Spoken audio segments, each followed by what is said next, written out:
Hey, good morning. I want to talk to you this morning about a man named Zacchaeus. Probably a familiar story to many of you, but we're not going to look at it so much in terms of what Zacchaeus did, but what the people around him did. So you'll remember, or maybe this is the first time you've heard it, but there was a man named Zacchaeus that lived during Jesus' time, and he was a tax collector, which would have meant that he would have made a significant portion of his income by cheating people, by cheating his own people, by taking more than was required by the law, and that being the bulk of his wealth. So, needless to say, people would not have really been in love with this guy named Zacchaeus. So, when Jesus was coming his way, Zacchaeus, being a short guy, I know what that's like, wasn't able to see very well in the crowd. So Zacchaeus runs ahead of the crowd and he climbs a tree so that he can see better. As Jesus comes his way, Jesus stops and he looks up at him and he says, Zacchaeus, come down. I want to come and have supper at your house tonight. That moment greatly impacted Zacchaeus.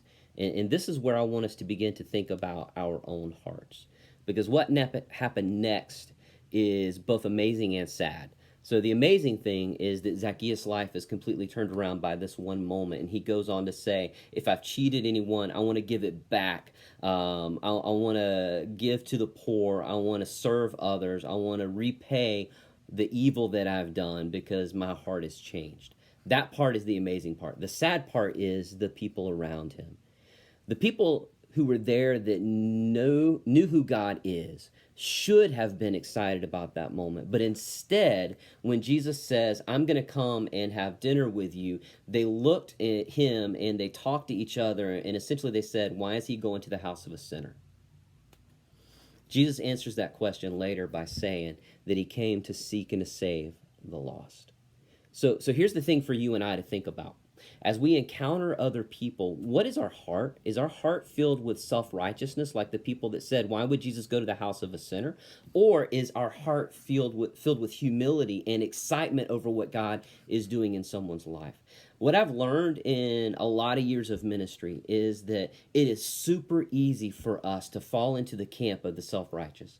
We begin to judge people around us by what we view in ourselves, which, by the way, is a skewed view. We think much more highly of ourselves sometimes than we ought to. And the problem is then we are judging others by a standard that doesn't really exist because we're not even living up to it. And so we look at someone else that's not where we feel like they should be, and instead of helping them and encouraging them, we wind up heaping condemnation on them. We wind up discouraging them. Sometimes we wind up being the very reason that they turn from the one that they want to follow and they walk another way.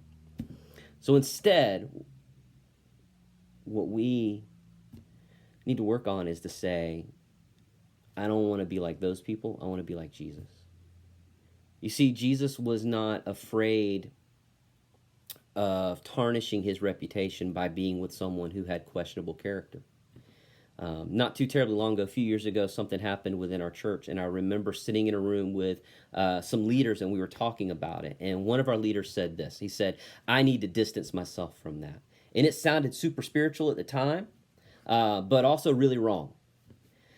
A lot of times we step back from people who still have issues, even if we don't outwardly condemn them. We step back from them because we want to protect our own reputation, because that's our major concern. And that's what we fall into when we fall into that camp of the self-righteous. But Jesus wasn't afraid of tarnishing his reputation. Jesus went right into the place where he was needed the most because, as he said in this passage, he came to seek and to save those who were lost. So what am I about? Am I about protecting my self-image? Or am I about seeking and saving those who are lost? Am I willing to risk my reputation to be there with someone who's struggling? Am I willing to put my name on the line for someone who's learning and growing? And am I able to, as Jesus did so well, am I able to see them where they are, but also see where they can be and invest time in them, invest love in them, invest myself in them? Paul, I think, said it really well when he looked at his life as a whole. He often said of himself that he was the chief of sinners. What would happen if I approached life with more of that kind of a humility? If I was willing to risk in order to lift someone else up? Wouldn't it be much better to be known as someone who extended grace and mercy versus someone who condemned or cut and run or pulled back in order to protect their own self-image. So let's be that kind of a church, guys. Let's be those who are out and about seeking and saving those who are lost. Let's be like Jesus, and let's be willing to risk it all that someone might come to know him, because we never know what conversation might lead to another Zacchaeus type transformation where someone completely walks away from all of the stuff that they did before so that they can follow Jesus. And the reality is we all need to remember that there's a lot more of Zacchaeus in us than we want to admit. And I'm not talking about the Zacchaeus who made the amazing change. I'm talking about the Zacchaeus who cheated people, the Zacchaeus who hurt people, the Zacchaeus who took advantage of people. Sometimes when we have been with Jesus for a little while, we forget about that part of our life.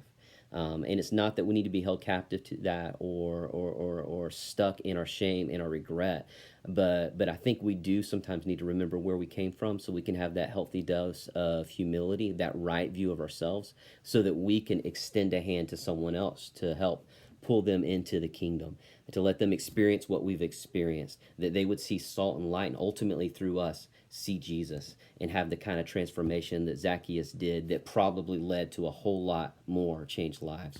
Hey, I hope you're having a great Friday. Praying for you, and am thankful to be able to serve you even in this kind of a context. For more, you can follow us at our Facebook page. Just look for revivechurchlakeland.com, or also, that's the website is revivechurchlakeland.com, or you can search within Facebook for Revive Church Lakeland. We would love to connect with you and to encourage you and to empower you to serve Jesus at a deeper level. Have a great day. I'll see you soon.